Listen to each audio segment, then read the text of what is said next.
История материка Амбелеса была отпечатана в летописи о Среднеземье и о его великих войнах.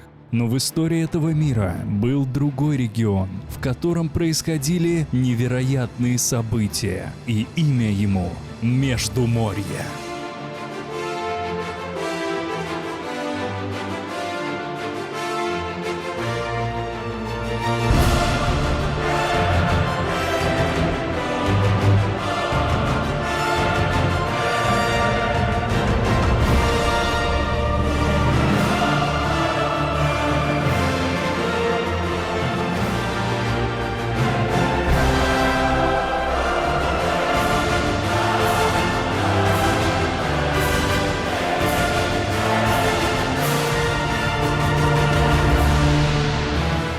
Цикл роликов о Земле меж морями будет повествовать как о конфликтах между фракциями, так и о маленьких личных, а может местами и трогательных историях. И первой главой нашего путешествия по страницам летописи станет знакомство с Междуморьем и первыми крупными игроками на его территории. Междуморье – крайне интересный регион в отношении географии. В его центре расположился город Дубленд, который был стартовой точкой для новых жителей региона. От Дубленда на запад через широколиственный лес по старому заброшенному великому торговому пути можно выйти на широкую равнину, раскинувшуюся на побережье Западного моря. Здесь, причалив к удобной естественной гавани, в первый год от возвращения расположилась команда корабля «Астервелл». Они и знать не могли, что в километре от них расположились тоже только что прибывшие в эти земли жители Кардинии и будущего государства Ковенант. Очень скоро гвардия правителя Кардинии Генриха Хайлера обнаружила стоянку матросов во главе с капитаном корабля Накки Валаном.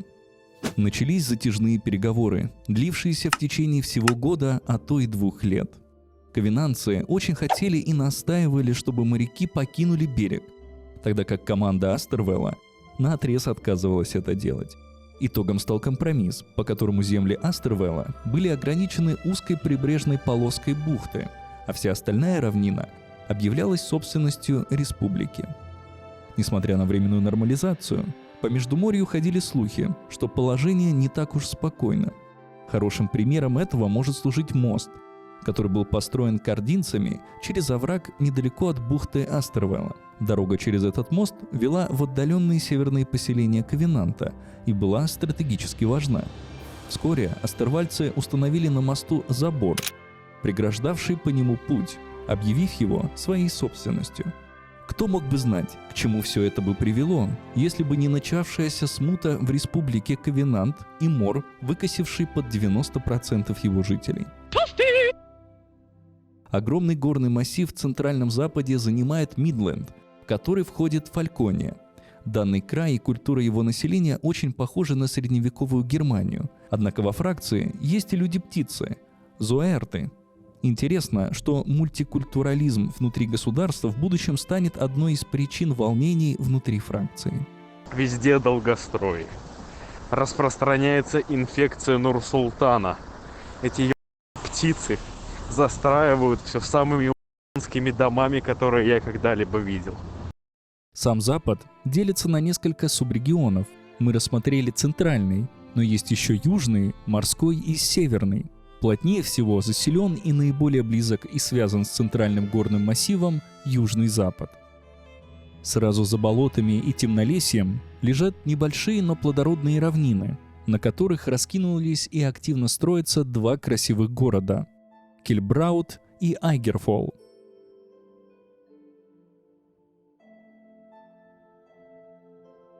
Далее находятся земли каджитов, построивших высокую Междуморскую башню, а до этого жившие на джунглевых островах.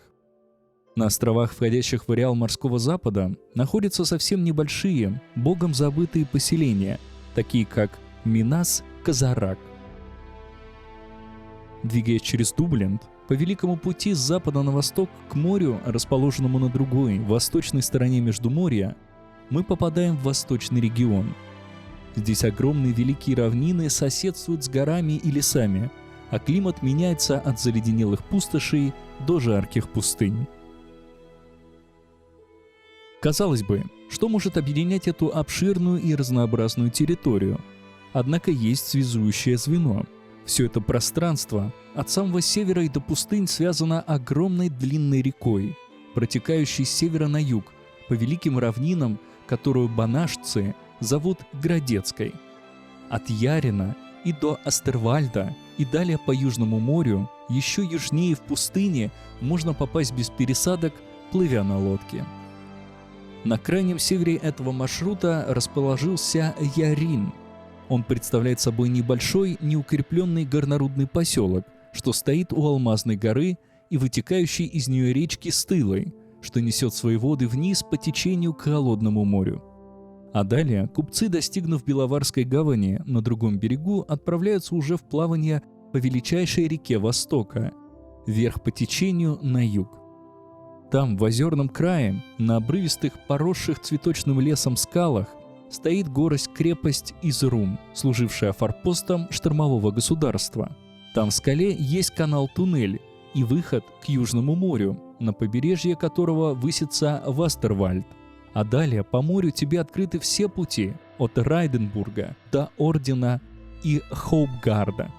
Плыви куда хочешь. Вот он весь восточный регион во всем своем разнообразии.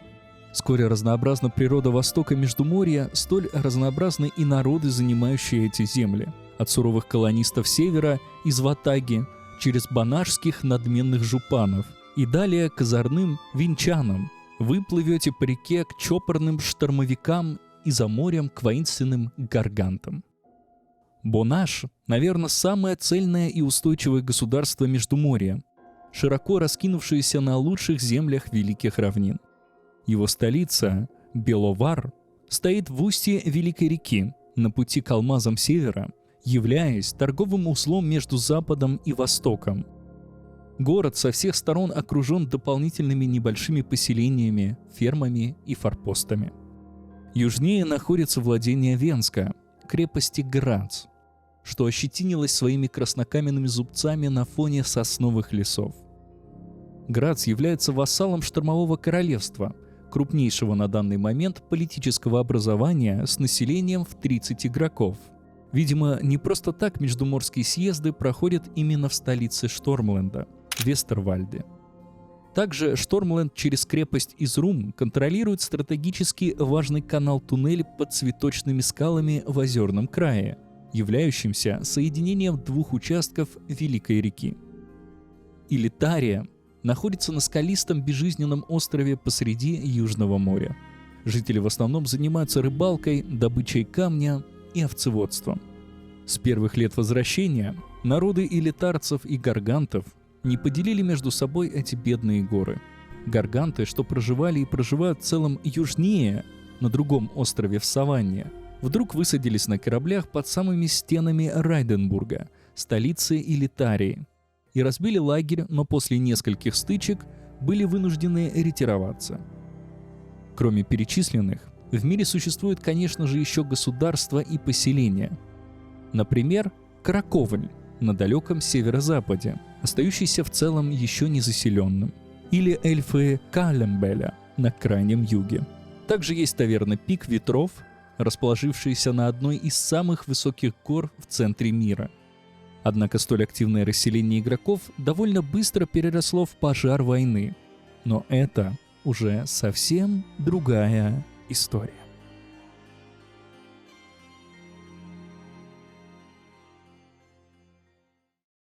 Подписывайтесь на канал и на группу ВК, чтобы следить за выходом новых частей цикла о Междуморье, где мы также постим различный контент о следующем сезоне сервера, на котором вы сможете сами творить историю мира.